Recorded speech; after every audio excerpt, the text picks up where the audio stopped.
जय श्री राम व्यूवर्स। आज का टॉपिक है श्री रामचंद्र जी की नवदा भक्ति। जब श्री रामचंद्र जी शबरी के आश्रम में पहुंचते हैं तब शबरी से अपनी नवदा भक्ति कहते हैं। 9 प्रकार की जो भक्ति होती है प्रभु की वह क्या होती है वह शबरी से कहते हैं। इससे पहले वाली हमने वीडियो में पढ़ा कि जटायु का उद्धार किस प्रकार से श्री रामचंद्र जी ने किया। श्री रावण जैसे माया सीता का हरण करके ले गया था तब जटायु ने उनकी रक्षा करने की कोशिश की थी, पर रावण ने जटायु के पंख काट दिए थे और वह राम जी का उच्चारण करता हुआ धरती पर गिर पड़ा था। और जब श्री राम जी आए तब उन्हें सारा समाचार कहते हुए अपना श्वास त्याग दिया और श्री रामचंद्र जी ने अपने हाथों से जटायु की अंतिम क्रिया की और बैकुंठ में वास दिया। इनको गति देख करके श्री राम जी आगे वन को चलते हैं। श्री रामचंद्र जी घनी लताओं वृक्षों में वन में संघन था। वहाँ बहुत से पक्षी, मृग, हाथी, सिंह रहते थे और रास्ते में आते हुए कबंधन को राम जी ने मार दिया। श्राप की बात कही। दुर्वासा जी ने श्राप दिया था, अब आज प्रभु के चरणों के दर्शन से वह दूर हो गया। यह सुनकर राम जी बोले कि गंधर्व, मैं तुमसे कहता हूँ सुनो, मुझे ब्राह्मण द्रोही नहीं सुहाता है। मन कर्म वाणी से छल छोड़ कर जो ब्राह्मणों की सेवा करता है मुझ समेत ब्रह्मा, शिव जी, देवता सब उनके वश में हो जाते हैं। देखिए श्री रामचंद्र जी क्या कहते हैं कि जो कोई ब्राह्मण की सेवा करता है ब्रह्मा और शिव जी समेत मैं भी उनके वश में रहता हूँ। श्राप देता हुआ, ताड़ना करता हुआ, कठोर वचन कहता हुआ भी विप्र पूज्य होता है, ऐसा संत कहते हैं। ब्राह्मण शील गुण से हीन पूजनीय है और गुणवान ज्ञानी भी शूद्र पूज्य नहीं है। जो शूद्र होते हैं उनमें चाहे जितना भी ज्ञान हो पर वह पूजनीय नहीं होता है। श्री रामचंद्र जी हमने अपना धर्म कह करके समझाया। उनने चरणों में कबंधन की प्रीति देखकर कबंधन उनके मन को प्यारे लगे। फिर रघुनाथ जी के चरण कमलों में सिर नवा करके अपनी गति आकाश मार्ग को गया, गंधर्व लोक को गया था। उधर रामचंद्र जी उसको गति देखकर शबरी के आश्रम में आए। राम जी को आया हुआ देख करके शबरी ने मतंग मुनि के वचन हृदय में भले लगे। मतंग मुनि उनके गुरु जी थे।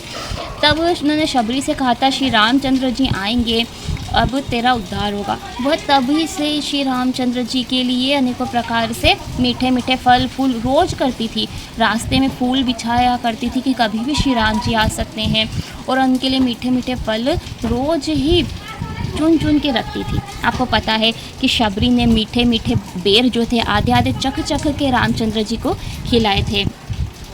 प्रेम में ऐसी मग्न हो गई कि मुख से वचन नहीं निकलता है। बार बार चरण कमलों में सिर नवा रही, आदरपूर्वक चरण कमल धोए और आसन पर बिठाया। और शबरी ने बहुत ही सरसीले कंदमूल फल लाकर राम जी को दिए। प्रभु श्री रामचंद्र जी ने उनका स्वाद बखान करके प्रेम से खाया। श्री रामचंद्र जी को केवल प्रेम प्यारा है। शबरी ने जो झूठे झूठे बेर उन्हें चख चख के दे रही थी वह भी श्री रामचंद्र जी ने प्रेम के साथ खाए।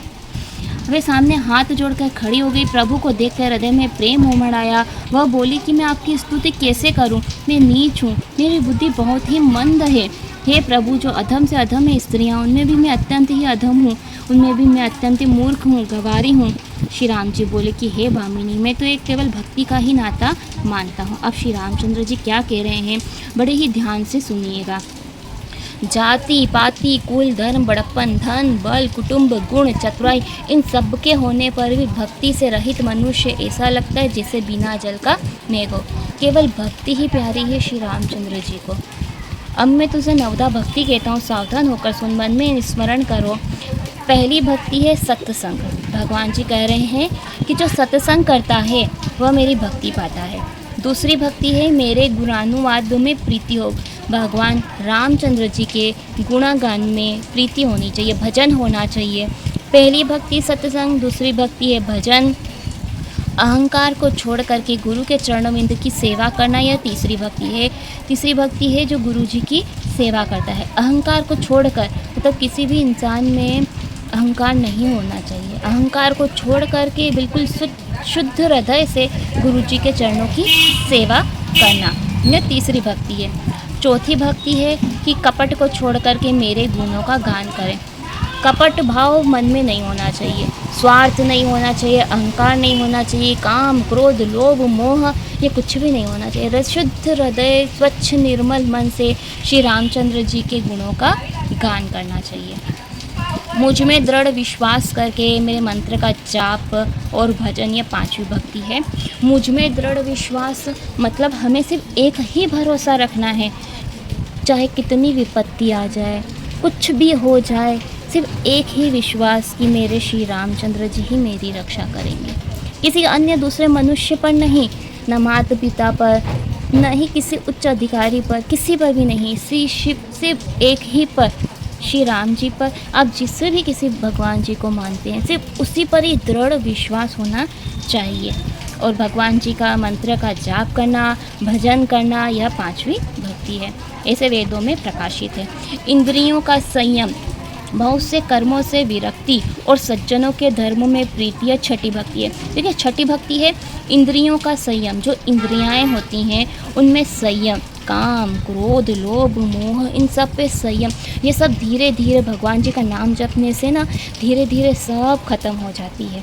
जितने भी हमारा काम है, क्रोध है, लोभ है, हमारी जो इच्छाएं होती हैं, अनुचित इच्छाएं जो होती हैं, सब धीरे धीरे भगवान जी का नाम जपने से ना सब खत्म हो जाता है। बहुत से कर्मों से विरक्ति, बहुत से जो अधर्म हम कर्म करते हैं, कर्म दो प्रकार के होते हैं, शुभ कर्म और अशुभ कर्म। कर्म जो हम गलत काम करते हैं उनसे विरक्ति, उनसे दूर रहना, और सज्जनों के धर्म में प्रीति, जो सज्जन लोग होते हैं, जो सत्संग सुनाते हैं, जो भक्ति करते हैं, उनके धर्म में प्रीति, धर्म के अनुसार हमें चलना चाहिए। धर्म में प्रीति, यही छठी भक्ति है। चाहे हमसे कोई नाराज़ हो जाए पर हमें धर्म के अनुसार ही चलना है, सही करना है। सातवीं भक्ति है कि सब संसार को राममय देखना और संतों को मुझसे अधिक समझना। संत मतलब क्या है? संत मतलब भगवान जी का ही नाम है। भगवान जी के नाम में प्रीति होना ही सबसे बड़ी भक्ति है। और सारे संसार को राममय देखना, हम सभी को ही पता है कि हर किसी में भगवान जी का वास होता है। हर एक जीव में, पशु पक्षी सभी में भगवान जी का वास है, पर हम वो देख नहीं पाते हैं। हमारी इच्छा के कारण, हमारी अहंकार के कारण किसी को हम छोटा समझते हैं तो कोई बहुत बड़ा होता है। सभी एक समान होते हैं, सभी में भगवान जी का वास होता है। यह शुद्ध भाव हमारे मन में होना चाहिए। और आठवीं भक्ति है कि जो कुछ भी मिल जाए वो उसमें ही संतोष करे। जो कुछ भी मिल जाए उसमें संतोष करे, मतलब जो भी हमें मिल रहा है, हमें यह लालसा नहीं रखना चाहिए कि हमें और मिल जाए, हमें और मिल जाए, हमें और मिल जाए। भगवान जी ने हमें जितना दिया है उतने में संतोष रखें। यह है आठवीं भक्ति।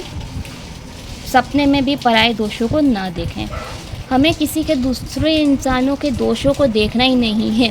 हर इंसान में गुण भी होते हैं तो दोष भी होते हैं। गुणों और दोषों से ही इंसान का शरीर रचा हुआ है, पर हमें क्या, किसी के भी दोषों को नहीं देखना है। सपने में भी नहीं किसी के दोषों को गिनना चाहिए। हर इंसान में बुराइयां होती हैं, अच्छाइयां होती है, तो हमें जितना हो अच्छाई देखने की कोशिश करनी चाहिए। बुराई देखनी है तो खुद में देखो, दूसरों की बुराइयां, दोषों को ना देखें। और नवी भक्ति है सीधा स्वभाव, निष्पक्ष बर्ताव और मन में मेरा भरोसा रखना। कभी किसी प्रकार का आनंद और दीनता ना लाना। जब हम भगवान जी का नाम जप करते हैं तब हमें दुख में भी न दुख होता है और न सुख में खुशी होती है। ये समता है। किसी प्रकार का आनंद और दीनता न होना। जो हमें दुख मिल रहा है वह हमारे कर्मों का फल है, जो हमें सुख मिल रहा है वह भी हमारे ही कर्मों का फल है। कोई दूसरा हमें दुख नहीं दे सकता है। ये बहुत ही गहरी बात है। कोई हमें सुख और दुख देने वाला नहीं होता है। जो हमने कर्म किए हैं, इसी जन्म के कर्म नहीं, पिछले अनेकों जन्मों के कर्म किए हैं, जो भी अगर बुरा कर्म किया है तो हमें बुरा फल मिलेगा। कैसे मिलेगा? किसी इंसान की, जो हमारे साथ रहते हैं इंसान, उनके कारण हमें दुख प्राप्त होगा। नहीं तो कोई परिस्थिति ऐसी बन जाएगी, कोई दुर्घटना ऐसी हो जाएगी, हमारे शरीर में ऐसी पीड़ा हो जाएगी जिससे हमें वह दुख मिलेगा। और हम क्या करते हैं कि हमें सामने वाला दुख दे रहा है और फिर हम और अपना कर्म जो है वो गलत करने लग जाते हैं।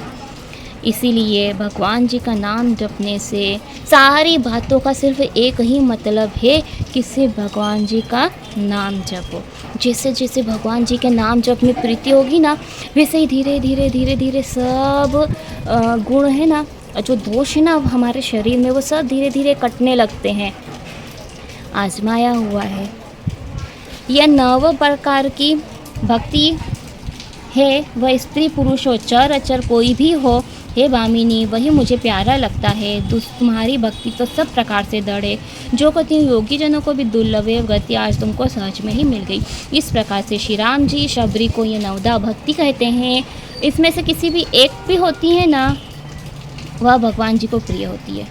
देखिए यहाँ पर लिखा हुआ है, चाहे वो स्त्री हो, नौ भक्ति में से एक भी भक्ति हो, वह स्त्री हो, पुरुष हो, चर हो, अचर हो, चाहे कोई भी हो, वह मुझे प्यारा लगता है। इसी प्रकार से श्री राम जी के प्यारे बनिए, भगवान जी के प्यारे बनिए और उनकी कृपा चाहते हैं तो नवधा भक्ति में से भी कोई एक तो पकड़ लो, एक जो आपको सरल लगती हो वो पकड़ लो, नाम जप कर लो, जिससे आपके सारे पाप दूर हो जाएंगे। आज की कथा हम यहीं समाप्त करते हैं। आप मेरे साथ राम कथा में जुड़ जाइए। जय श्री राम।